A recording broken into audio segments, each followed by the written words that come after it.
দেখো তোমার কথাই সত্যি হলো।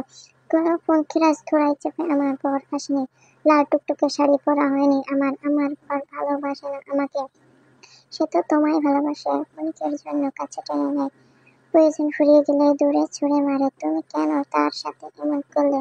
তুমি এমন না করলে হয়তো আজ আমার জীবনটা অন্যরকম হতো।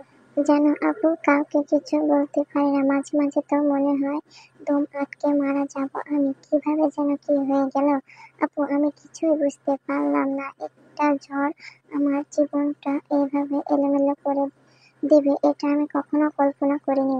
তাচ্ছিল্যের হাসি হাসিতে কেন চলে গেলে আপু, কেন? দেখো তোমার ভুলের মাসুল কিভাবে দিতে হচ্ছে আমাকে। তুমি কেন ওনার সাথে এমন করলে আপু? তার তিক্ত কথাগুলো আমি সহ্য করতে পারি না আপু। তুমি প্লিজ ফিরে আসো, ওনাকে বলে দাও আমি জানতাম না, কিচ্ছু জানি না আমি। বলতে বলতে কান্নায় ভেঙে পড়ে তে, ধাপ করে ফ্লোরে বসে পড়ে। ধীরে ধীরে কান্নার গতি কমে যায়, জ্ঞান হারায় সে। তে পড়ে যাবার আগেই জাঙ্কক তাকে ধরে ফেলে, তেকে নিয়ে বসে পড়ে। আমি কোনো ভুল করে ফেলে না তো? না, আর ভাবতে পারল না জাঙ্কুক তের মুখের দিকে এক দৃষ্টিতে তাকিয়ে থাকে। মৃদু সুরে ডাকে, তে, তে। কোনো সারা শব্দ নেই তে এর। জাঙ্কুক কোলে তুলে নেয় তাকে, সোফায় শুইয়ে দিয়ে কম্বল মেলে দেয় শরীরে। সিগারেট হাতে বেলকনিতে চলে যায় জাঙ্কুক। আজ রাতে তার আর ঘুম হবে না, জীবন তাকে নিয়ে খুব বাজেভাবে খেলছে। সকাল হতে ঘুম ভেঙে যায় তে এর। আশেপাশে তাকে নিজেকে সোফায় আবিষ্কার করে উঠে বসে সে। ধীরে ধীরে মনে করতে থাকে কাল রাতে তো সে ছাদে ছিল, নিচে এলো কি করে। বিছানায় তাকিয়ে দেখে জাঙ্কুক নেই, মাথাটা ব্যথা করছে। চা খেলে ভালো লাগবে, যেই ভাবা সেই কাজ। ফ্রেশ হয়ে নিচে নেমে আসে। জিন রান্নাঘরে কিছু একটা করছিল, তেকে নামতে দেখে কাছে ডাকলেন, এত সকালে উঠেছিস কেন? কিছু লাগবে তোর? না মা, তেমন কিছু না, মাথাটা একটু ব্যথা করছিল, তাই ভাবছিলাম চা খেলে যদি একটু ভালো লাগে। আপুমনি, আপনি এখানে বসেন, আমি কড়া করে চা বানিয়ে দিচ্ছি, খেলেই দেখবেন ব্যথা দৌড়ে পালিয়েছে। হেসে দিল তে, ঠিক আছে। মা, কি বানাচ্ছেন আপনি? আর বলিস না মা, সকালে জাঙ্কুক আবদার করলো আমার হাতের পায়েস খাবে। পায়েস ওর অনেক পছন্দের খাবার। ও, তাহলে তো আমারও শিখতে হয়। চোখে তাকায় জিন, তুই শিখে কি করবি? তোমার ছেলেকে রান্না করে খাওয়াবো, যখনই আমার উপর রাগ করবে তখনই মুখের সামনে পায়েস ধরবে, তাহলে আর আমাকে বকতে পারবে না। খিলখিলিয়ে হেসে উঠল তের। জিন অবাক হয়ে তাকিয়ে রইল। পর মুহূর্তে সেও হেসে দিলেন, ঠিক আছে মা, আমি শিখিয়ে দিব তোকে। সকাল থেকেই জিয়ন বাড়িতে উৎফুল্ল মনে ঘুরে বেড়াতে। তের হঠাৎ এমন পরিবর্তনের কোনো কারণ খুঁজে পেল না। জাঙ্কুক খাবার শেষ করে উঠে যাচ্ছে, জাঙ্কুক পেছন থেকে তের ডাকে থেমে যায়। এই প্রথম তে নিজে থেকে ডাকছে তাকে। পিছন ফিরে তাকায় জাঙ্কুক। আসার সময় আমার জন্য চকলেট নিয়ে আসবেন, আর হ্যাঁ, জলদি বাসায় ফিরবেন। জাঙ্কুক সহ উপস্থিত সকলে ভ্যাবাচেকা খেয়ে যায়। যে মেয়েটা কালকে অবধি কথা বলা তো দূরের বিষয়, মাথা উঁচু করে তাকানোর সাহস পেত না, সেই মেয়েটা এখন তাকে অর্ডার করছে। চোখ রাঙিয়ে চলে গেল জাঙ্কুক। উপস্থিত সকলে উচ্চস্বরে হেসে দিল। কি রে মা, তোর হঠাৎ এত পরিবর্তন? বাবা, তোমার ছেলে তো জানে না কাকে বউ করে এনেছে, এবার বুঝবে আমি কি জিনিস। জিন বললেন, এইভাবে হাসি খুশি থাকিস মা, আমরা সব সময় তোর সাথে আছি। তে জড়িয়ে ধরে জিনকে। আজও দেরি করে বাড়ি ফিরে জাঙ্কুক। তে তার জন্য অপেক্ষা করতে করতে ড্রয়িং রুমে ঘুমিয়ে গেছে। এখানে শুয়ে আছিস কেন? জাঙ্কুকের ধমকে দ্রুত উঠে বসে। তে, এইভাবে ধমকাচ্ছেন কেন? ভয় লাগে না বুঝি আমার? ফাজলামি বাদ দিয়ে রুমে গিয়ে ঘুমা। হনহনিয়ে চলে গেল জাঙ্কুক। তে তার পিছনে দৌড় লাগালো। আমার চকলেট কই? নাই। নাই মানে? আনেননি আপনি? তে বিড়বিড় করে বলল, কেমন কিপটা লোক, বউকে সামান্য চকলেটই খাওয়াতে পারে না। বিড়বিড় করা শেষ হলে সার্ভেন্টে খাবার পাঠাতে পাও। খাবার খাওয়া শেষ করে রুমে ঢুকে দেখে তে ঘুমিয়ে গেছে। বাইরে বৃষ্টি পড়ায় শীতে জড়সড় হয়ে আছে। তে কম্বল মেলে দিয়ে পাশে টেবিলে চকলেটের বক্স রেখে দেয়। জাঙ্কুক বেডে শুয়ে তে দিকে তাকিয়ে থাকে সে। বিলাসবহুল ডুপ্লেক্স বাড়ি জাঙ্কুকের বাড়ির সামনে বড় বাগান দেখে বোঝা যায় খুব যত্নে করে গড়া হয়েছে এটা। যেখানে আপাতত চকলেট নিয়ে ছুটছে তে, তার পিছনে ছুটছে জেনি আর চেহক। দূরে চেয়ারে বসে মায়ের হাতে খাচ্ছে ইয়নমিন, আর তাদের ছোটাছুটি দেখে খিলখিল করে হেসে উঠছে। জাঙ্কুক ব্যালকনিতে দাঁড়িয়ে তাদের কার্যকলাপ দেখছে। কেন জানি তের হাসি মুখটা দেখলে তার মনটা ভালো হয়ে যায়। মেয়েটাকে আর কষ্ট দিতে চায় না সে। আমার আগে শিওর হওয়া উচিত ছিল। একটা চিঠির উপর ভিত্তি করে আমার এমন করা উচিত হয়নি। মাথা ঠিক ছিল না আমার তখন। শুধু মহেন্দ্র হয়েছে। তুই দোষী, তুই অপরাধী।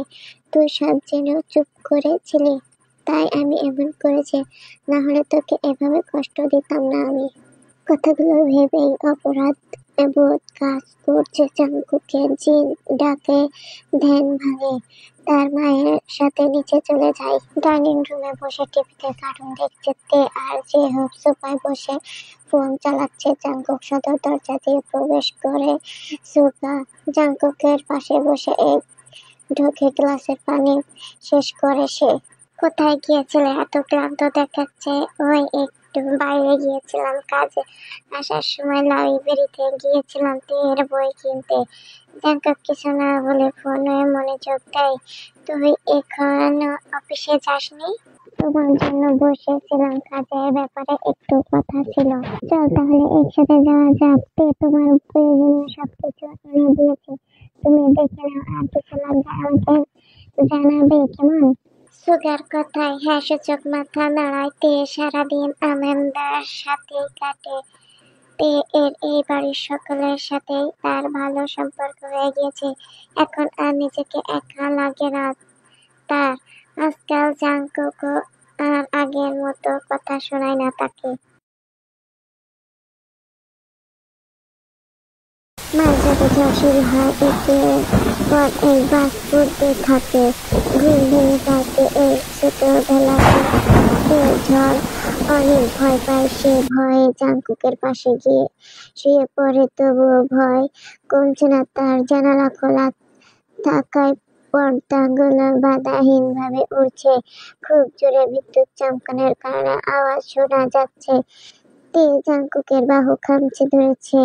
ঘুম ভেঙে যায় জাঙ্কুকের। তেকে তার পাশে দেখে কিছুটা চমকায় সে। তড়িৎ গতিতে উঠে বসে। তুই এখানে কেন? ভয়ে কিছু বলতে পারছে না তে, হাত পা কাঁপছে। প্লিজ আমাকে একটু এখানে থাকতে দিন। জাঙ্কুক বুঝতে পারে তে ভয় পাচ্ছে, তাই সে কিছু না বলে পুনরায় শুয়ে পড়ে। দ্রুত রেখে তেও তার পাশে শুয়ে পড়ে।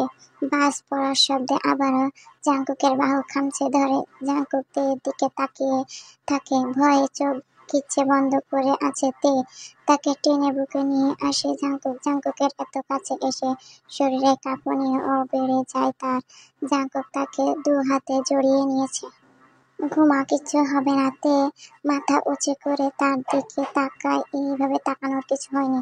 শরীরের কাঁপুনি যদি না থামিয়েছিস, এরপর যা হবে তার জন্য আমাকে দোষ দিতে পারবি না। কেমন অসভ্য মানুষ দেখছে। আমি ভয় পাচ্ছি। কই আমাকে একটু সান্ত্বনা দেবে তা না, কেমন ঠেট দিচ্ছে দেখো। জাঙ্কুকের বুকে চুপটি মেরে শুয়ে আছে তে। ঘুম নেই দুজনের চোখে। স্তব্ধ ভেঙে তে বলে উঠল, বিশ্বাস কর আমি কিছু জানতাম না। চুপ করে থাক। আমি চুপ। ঘুমা। আমার কথাটা আপনি শুনুন। ঘুমাতে বলেছি। আপনি আপুকে ভালোবাসেন? ভয়ে ভয়ে কথাটি জিজ্ঞেস করে ফেলল তে। রেগে যায় জাঙ্কুক। তেকে বুক থেকে তুলে ছুঁড়ে মারে। ওর মতো মেয়ের জন্য আমার মনে কোনো ভালোবাসা নেই। ওকে ঘৃণা করি আমি। ওর নামও শুনতে চাই না।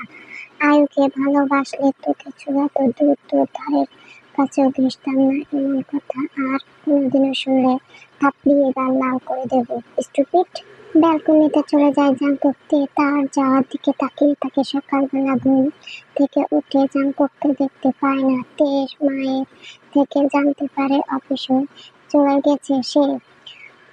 অকারণে মনটা খারাপ হয়ে যায় তার। রাতেও দেরি করে বাসায় ফিরে জাংকুক গোসল সেরে বাইরে বের হয়ে দেখে তার দিকে তাকিয়ে কান ধরে দাঁড়িয়ে আছে। খাবার মতো সামনে দাঁড়িয়ে আছিস কেন? সর।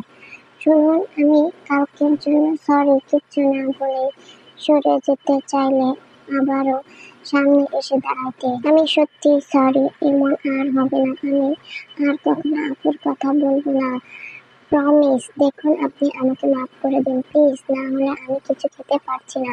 আমি কি তোর খাবার ধরে রেখেছি?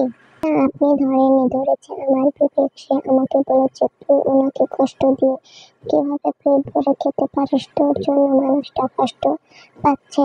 এগুলো ভাবতে গেলে আমার চিন্তা হচ্ছে, আর চিন্তা করতে করতে আমার বমি হয়ে যাচ্ছে, আর আমি না খেয়ে একটু থাকতে পারি না বলে গাল ফুলাইতে তেহের বাচ্চামো দেখে হেসে দিল জাংকুক। এই প্রথম তাকে হাসতে দেখছে তে। সবসময় তাই গম্ভীর মুখে না থেকে এভাবে হাসতে পারেন না। কত কিউট লাগছে আপনাকে।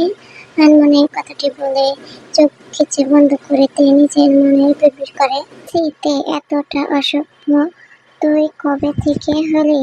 হাসি বন্ধ হয়ে যায় জাংকুকের। কিছুক্ষণ চুপ করে থেকে মুখ খুলে সে, যা খেয়ে নে। আর আমি কষ্ট পাইনি যে আমার সাথে ছলনা করেছে, তার জন্য আমি কখনোই কষ্ট পাবো না। হ্যাঁ, তখন মেনে নিতে পারিনি, তবে এখন আমার সামনে সবটা ক্লিয়ার। তার জন্য আমার মনে ঘৃণা ছাড়া কিছুই নেই। ধন্যবাদ। পেটে ইঁদুর দৌড়াচ্ছে, আমি খেয়ে আসি। দৌড়ে চলে যাইতে তের পিছু পিছু জাংকুক নিচে চলে যায় খেতে। খাবার শেষ করে উপরে চলে আসে তারা। সোফায় শুতে গেলে বাধা দেয় জাংকুক। বিছানায় ঘুমা। একটু অবাক হয়ে তাকায়। তাহলে কি আপনি এখন সোফায় ঘুমাবেন? তোর কি মনে হয় ওখানে শুতে পারবো আমি? তাই তো, আপনি যে লম্বা, এখানে তো আপনার জায়গা হবে না। বলতে বলতে হেসে দেয় তে। এখানে হাসার কি আছে? গম্ভীর কণ্ঠ। তার মুখে হাত চেপে হাসি বন্ধ করে তে। জাংকুক বেডে গিয়ে শুয়ে পড়ে। আমি কোথায় ঘুমাবো? চুপচাপ এখানে এসে ঘুমাবে। বেশি কথা বললে বেলকুনিতে রেখে আসবো। তে আর কথা না বাড়িয়ে দ্রুত বজায় রেখে জাংকুকের পাশে শুয়ে পড়ে। সকালে তেকে নিজের বুকে আবিষ্কার করে জাংকুক আলতো হাতে পাশে শুয়ে দেয় তাকে। তের ঘুম ঘুম ফোলা ফোলা চোখ মুখ দেখে নেশায় ডুবে যায় জাংকুক। ধীরে গতিতে তের দিকে ঝুঁকে পড়ে, কপালে অধর ছোঁয়ায়। কিছুক্ষণ তাকিয়ে থেকে উঠে চলে যায়। কি করবে বুঝতে পারে না জাংকুক। সবকিছু তার কাছে গোলক ধাঁধার মনে হচ্ছে। দেখতে দেখতে পরীক্ষা শুরু হয়ে যায়। জেনি আর সে একসাথে পরীক্ষা দিচ্ছে, তবে ভিন্ন কেন্দ্রে। জেনিকে কলেজে নিয়ে যায় সুগা, আর তে বাড়ির গাড়ি দিয়ে যাওয়া আসা করে। আর এর সাথে যেতে বলেছে, তবে তে জানায় সে একই যেতে পারবে, গাড়িও লাগবে না তার। আর জোর করে গাড়ি পাঠিয়ে দেয় বাড়ি থেকে। তার কলেজ একটা 30 মিনিটের রাস্তা। সকাল সকাল বের হতে হয় তাকে। এই কয়দিনে জাংকুককে নিয়ে তার সকল সংশয় শেষ হয়েছে। মানুষটাকে যতটা খারাপ ভেবেছিল ততটাও খারাপ নয় সে। তে এর সাথে অনেকটাই মিশে গেছে, তবে বর হিসেবে তের প্রতি কোনো দায়িত্ব পালন করতে নারাজ জাংকুক। এতদিনের আচরণে তে আশা করেছিল জাংকুক তাকে সাথে করে নিয়ে যাবে, তবে এমন কিছুই হয়নি। মনে মনে খারাপ লাগলেও প্রকাশ করে না সে। আজ তাদের শেষ পরীক্ষা। সকাল থেকে আকাশে প্রচুর মেঘ জমেছে। তখন বৃষ্টি হতে পারে। পরীক্ষা শেষ করে গেটের সামনে দাঁড়িয়ে আছে তে। অনেক সময় অতিবাহিত হওয়ার পরেও তাদের গাড়ি না আসায় চিন্তায় পড়ে যায় সে। বৃষ্টির কারণে কোনো গাড়িও রাজি হচ্ছে না যেতে। হতাশ হয়ে রাস্তার দিকে তাকিয়ে আছে সে। কাছে ফোনও নেই যে ফোন করে খবর নেবে, আর খবরই বা কিভাবে নেবে সে, কারণ নাম্বারই তো জানে না। তার আকাশের অবস্থা ভালো না। বৃষ্টি এলো বলে তে কোনো কুল কিনারা খুঁজে না পেয়ে হাঁটতে শুরু করে। কিছুক্ষণ পরে ড্রাইভার এসে তেকে না পেয়ে জাংকুককে ফোন করে। ছোট ভাইজান, ভাবি মনে তো এখানে নেই, আমি ভিতরে খোঁজ করেছি, ভেতরেও নেই। নেই মানে কি বলছো তুমি? আসলে ভাইজান আসার সময় জ্যামে আটকে গিয়েছিলাম, তাই আসতে দেরি হয়ে গেছে। এখন দেখছি ভাবির মনি এখানে নেই। চাচা পাগল হয়ে গিয়েছেন আপনি? ওর পরীক্ষা শেষ হয় 1টায়, এখন 2টা 30 বাজে, আর আপনি এখন আমায় বলছেন? আমি বুঝতে পারিনি এতটা দেরি হয়ে যাবে। আপনি রাস্তায় আটকে গিয়েছেন, সেটা একবার আমাকে জানাবেন না? এতটা কেয়ারলেস আপনি কিভাবে হতে পারেন? রাগে ফোন কেটে মায়ের নাম্বারে কল দেয় জাঙ্কুক। তে এখনো বাসায় ফেরেনি শুনে বুকটা থক করে ওঠে তার। কোনো কিছু না ভেবে তৎক্ষণাৎ গাড়ি নিয়ে বেরিয়ে যায় জাঙ্কুক। অনেক হাঁটার পর হঠাৎ বৃষ্টি শুরু হয়ে যায়। বৃষ্টি থেকে বাঁচার উপায় না পেয়ে একটা বটগাছের নিচে আশ্রয় নেয় সে। একটু পরে বাস পড়তে শুরু করে, শীতল বৃষ্টির ফোঁটা কাঁপতে থাকে তে। চারিদিকে অন্ধকার হয়ে আসে। নিস্তব্ধ রাস্তা, ভয় পেয়ে যায় সে। উপর বাস পড়ার আওয়াজ খুবই বাজে পরিস্থিতির শিকার হয়। কি করবে বুঝতে না পেরে নিচে বসে হাঁটুতে মুখ গুজে কাঁদতে থাকে তে। নিজেকে দুনিয়ার সবচেয়ে অসহায় মানুষ মনে হচ্ছে তার। এদিকে জাংকুক পাগলের মতো খুঁজতে থাকে তাকে। মাথা কাজ করছে না তার। কলেজের সামনে রাস্তায় হঠাৎ বটগাছের নিচে একটা মেয়েকে বসে থাকতে দেখে। এইটাই যে তে চিনতে অসুবিধা হয় না তার। বৃষ্টি মাথা নিয়ে গাড়ি থেকে নেমে দৌড়ে লাগায় জাংকুক। তে এর কান্নার শব্দ কানে আসে তার হাঁটু গেড়ে। তে এর সামনে বসে জাংকুক কারোর উপস্থিতি টের পেয়ে চোখ তুলে তাকায় তে। জাংকুককে দেখে তার বুকে ঝাঁপিয়ে পড়ে, শরীরে সর্বোচ্চ শক্তি দিয়ে জড়িয়ে ধরে বলে উঠল, কোথায় ছিলেন আপনি? জানেন আমি কত ভয় পেয়েছি? জাংকুকও বুকের মাঝে মিশিয়ে নেয় তাকে। কোনো ভয় নেই, আমি এসে গেছি তো, কিচ্ছু হবে না। কান্নার গতি আরো বেড়ে যায় তের এমন কান্নায় ভেতরটা ছারকার হয়ে যাচ্ছে। জাংকুকে শক্ত করে বুকের মাঝে জড়িয়ে রাখে তেকে। আমি কি সবার কাছে এতটাই মূল্যহীন? বিয়ের সময় কেউ আমার মতামত নেওয়ার প্রয়োজন মনে করলো না। দোষ করলে আপু শাস্তি আমাকে পেতে হচ্ছে কেন? আছে কারোর কাছে জবাব?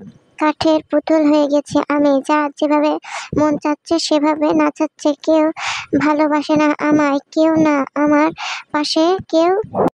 তে কথা শেষ করার আগে জাংকুক তার ঠোঁটে কিস করতে থাকে। জাংকুকের বুকের কাছে শার্টের অংশ খামচে ধরে তে।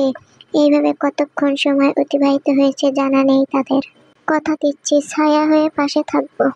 উত্তরে কিছু বলে না তে, শুধু ফেলফেল করে চোখের দিকে তাকিয়ে থাকে। শান্ত হয়ে গেছে তে, শীতে থরথর করে কাঁপছে সে। তেকে পাজা কোলে তুলে নিয়ে গাড়িতে বসায় দেয় জাংকুক। বৃষ্টিতে ভিজে জ্বর বাঁধিয়ে ফেলে তে। টানা 2 দিন সে বিছানা থেকে উঠতে পারেনি। জাংকুক সারাক্ষণ তার পাশে ছিল। কেন জানি না মেয়েটার কষ্ট সহ্য হয় না এখন। 2 দিন পরে আজ অফিসে যাচ্ছে জাংকুক। জরুরি কাজ পড়ে গেছে তার। তের দিকে একটা ফোন বাড়িয়ে দেয়। ধর, এটা নাম্বার সেভ করা আছে, কোনো সমস্যা হলে আমাকে কল করবে। কি এটা আমার জন্য এনেছো? খুশি হয়ে যায় তে। আর কিছু না বলে তের কপালে চুমু দেয় জাংকুক। বেরিয়ে যায়। এটা তার এখন নিত্যদিনের অভ্যাস হয়ে দাঁড়িয়েছে। শুনুন, ঘুমাতে দে। শুনুন না। চোখ মেলে তাকায় জাংকুক। কি হয়েছে? আমতা আমতা করে বলে তে। আমাকে একটু ঘুরতে নিয়ে চলেন না প্লিজ। না করবেন না? আজকে তো আপনার অফিস নেই। আর মোড়া ভেঙে উঠে বসে জাংকুক। কোথায় যেতে চাস? আমি তো তেমন কিছু চিনি না, আমাকে শুধু আইসক্রিম, ফুচকা, চকলেট খাওয়ালেই হবে। তের বাচ্চা বাচ্চা ফেস দেখে হেসে দেয় জাংকুক। যা যে হোক, আর জেনিকে বল রেডি হতে। জিমিন ভাবি বাসায় থাকলে যেতে পারতো। বেচারা ভাবি মজার মজার খাবারগুলো মিস করে গেল। বিড়বিড় করতে করতে চলে যায় তে, আবার ফিরে আসে। শুনুন, আরেকটা কথা। আবার কি চাস? তেমন কিছু না, বলছিলাম কি, কালো পাঞ্জাবি পরলে আপনাকে কিউটের ডিব্বা লাগে না? মানে যে হোক বলছিল আর কি। জাংকুকের চোখের দিকে তাকিয়ে আর কিছু বলার সাহস পায় না, দৌড়ে পালিয়ে যায়। উচ্চ শব্দে হাসে জাংকুক। তার মতো পরিপাটি মানুষের কপালে এমন অগোছালো মেয়েও কিভাবে জুটে গেল ভেবেই পায় না সে। রেস্টুরেন্টে বসে মনের সুখে আইসক্রিম খাচ্ছে তে জাংকুকের সাথে ম্যাচিং করে সেও কালো গাউন পরেছে, চুলগুলো ছেড়ে দিয়ে চোখে হালকা কাজল দিয়েছে। এই অল্প সাজে বেশ মানিয়েছে তাকে। জাংকুকের এমন তাকানো দেখে খাওয়া বন্ধ করে দেয় তে। খাবেন? খেতে ইচ্ছে হলে অর্ডার দিয়ে দিন। এভাবে আমার খাবারে নজর দিচ্ছেন কেন? হেসে উঠল জিহাব। খাওয়া শেষ তোদের? হ্যাঁ, সূচক মাথা নাড়ায় দুজনেই। এই, না না, আমার এখনো হয়নি, দ্রুত কণ্ঠে বলে তে। তোকে কেউ জিজ্ঞাসা করেছে? যা তোরা গাড়িতে গিয়ে বস, আমরা আসছি। জেনি জিহাবকে সাথে নিয়ে চলে যায়। জাংকুক উঠে এসে তের পাশে বসে। আচমকা জাংকুকের ইহান কাণ্ডে চমকে কিছুটা সরে বসে তে। জাংকুক কোমর চেপে তাকে নিজের সাথে মিশিয়ে নেয়। কি বলছিলি এতক্ষণ? কই, আমি তো কিছু বলিনি। জাংকুকের এত কাছে আসায় মুখ দিয়ে কথা বের হচ্ছে না এর। কিছুটা আইসক্রিম তের মুখে লেগে আছে। জাংকুক টিস্যু দিয়ে যত্নে ভাবে মুছে দেয়। কিছুটা দূরে সরে আসে।